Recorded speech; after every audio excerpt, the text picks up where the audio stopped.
Hello everyone, मैं भूपेंद्र। आज की जियोग्राफी ओल्ड पेपर सीरीज में हमारा प्रश्न है, मध्य प्रदेश में मिट्टी के प्रकारों और उनकी विशेषताओं तथा उनके वितरण का विस्तृत विवरण दीजिए।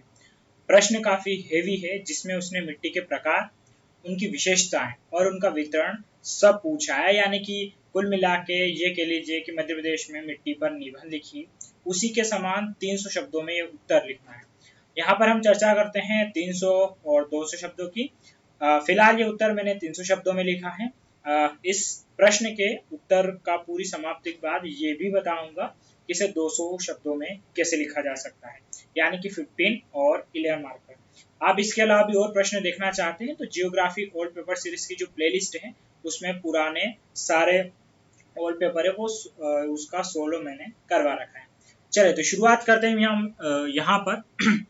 और प्रश्न पूछा है मध्य प्रदेश की मिट्टी के बारे में। तो एक मिट्टी के बारे में सामान्य से जानकारी हम यहाँ पर देंगे कि पृथ्वी की सबसे ऊपरी सतह जो खनिजांश, जीवांश एवं कार्बनिक पदार्थों से युक्त हो तथा पेड़ पौधों के जीवन के लिए अत्यावश्यक हो, मिट्टी कहलाती है। और मध्य प्रदेश में मिट्टियों का विभाजन 3 प्रकार से, काली, लाल, पीली और जलोढ़। तो मध्य प्रदेश में खासकर अगर विशेषता बात करें 3 प्रकार से मिट्टियां हैं।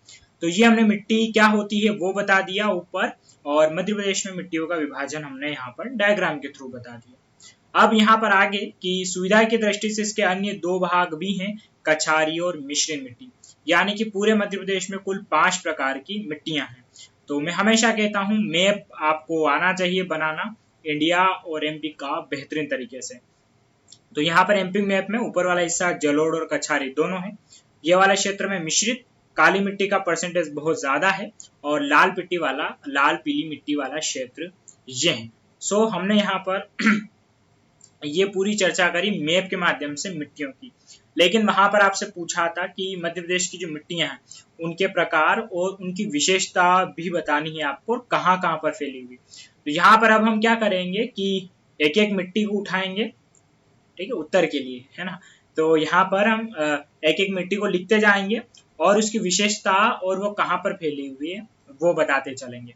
तो काली मिट्टी सबसे पहले, तो यहाँ पर फर्स्ट पॉइंट, इसका विस्तार मालवा एवं सतपुड़ा मध्य क्षेत्र में है, जिसमें पश्चिम एवं मध्य क्षेत्र आते हैं।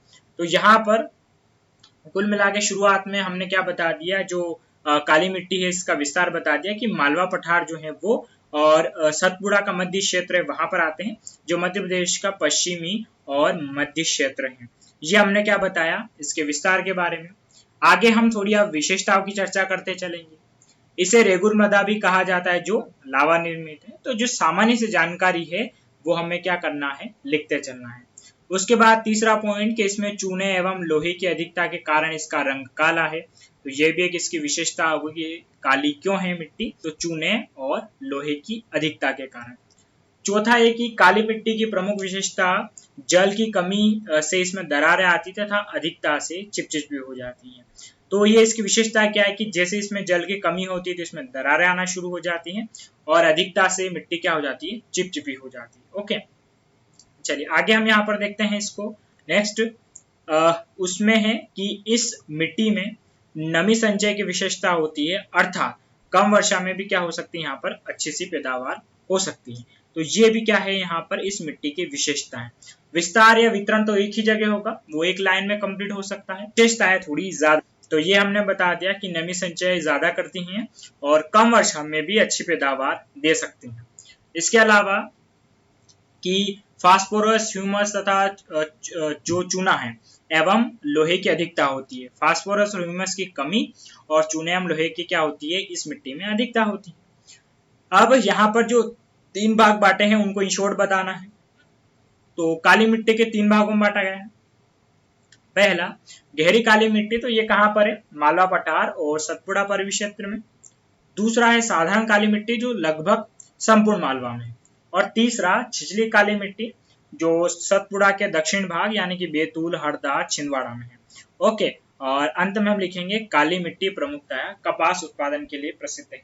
तो यहाँ पर ये हमने इसकी बात करी विस्तार और विशेषताओं की। अब हम ऐसी चर्चा किसकी करेंगे, जलोढ़ मिट्टी की।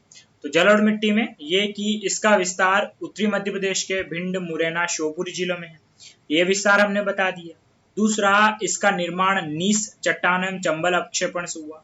नीस यानी कि चट्टान का एक प्रकार है, और चंबल अपक्षेपण यानी कि जो चंबल है, नदी है, उसके बहाव से जो मृदा अपरदन होता है, बालू रेत मिलती है, उससे इसका निर्माण हुआ है।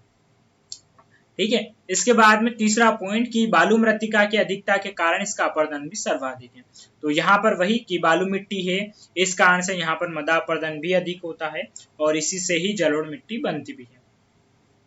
उसके बाद में चौथा पॉइंट कि यह सर्वाधिक उपजाऊ मिट्टी होती है, क्योंकि ये प्रतिवर्ष नदियों द्वारा बहाकर लाई जाती हैं, जिसमें नवीन मृदा होती है। तो इसलिए उपजाऊ होती है क्योंकि हर वर्ष यहाँ पर जो बारिश है उसके साथ साथ में जो पिछले क्षेत्र उनसे नई मिट्टी यहाँ पर आके बस जाती है, तो इससे क्या होती है, मृदा उपजाऊ होती है। पांचवा पॉइंट कि इस मिट्टी के एक भाग को कछारी मिट्टी कहा जाता है। ओके, तो कछारी मिट्टी का हम अलग से वर्णन नहीं करेंगे, यहीं पर हम बता देंगे कछारी मिट्टी ही इसके पर्टिकुलर एक क्षेत्र कहा जाता है जिसमें बालू रेत की जो आकार है वो बड़े होते हैं। और छठा पॉइंट कि इसमें गेहूं, राई, सरसों की पैदावार अच्छी होती है। तो ये हमने किसके बारे में चर्चा करी, जलोढ़ के बारे में। अब हम चर्चा करेंगे लाल पीली मिट्टी के बारे में। कछारी की हम आगे चर्चा नहीं करने वाले हैं, खासकर तो 3 मिट्टियां हैं, उन्हीं को विशेष चर्चा और उनकी विशेषता बतानी है। लाल पीली मिट्टी की बात करेंगे तो यह मध्य प्रदेश के पूर्वी क्षेत्र, प्रमुखतया बघेलखंड क्षेत्र के मंडला, डिंडोरी, शहडोल, बालाघाट जिलों में पाई जाती है। इसका निर्माण आर्कियन एवं कुडप्पा क्रम की चट्टानों से हुआ है। ओके, तो इसका निर्माण किससे हुआ है, तो उस क्षेत्र में आर्कियन और कुडप्पा क्रम की चट्टानें अच्छी खासी मिलती हैं। इसके बाद में इस मिट्टी का लाल रंग लोहे के ऑक्सीकरण एवं पीला रंग फेरिक ऑक्साइड के जल योजन से होता है। तो लाल और पीला रंग होने का क्या कारण है वो भी हमने यहाँ पर बता दिया है।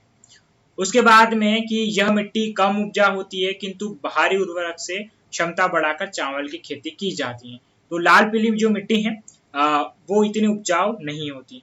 हो सकता है थोड़ा सा आपको यहाँ पर देखने में इशू हो, तो मैं पढ़ के फिर से बता देता हूँ कि यह मिट्टी कम उपजाऊ होती है, किंतु बाहरी उर्वरक से क्षमता बढ़ाकर चावल की खेती की जाती है।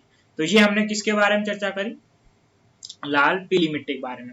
अंततः जो मिश्रित मिट्टी है उसके बाद हम हम लिखेंगे।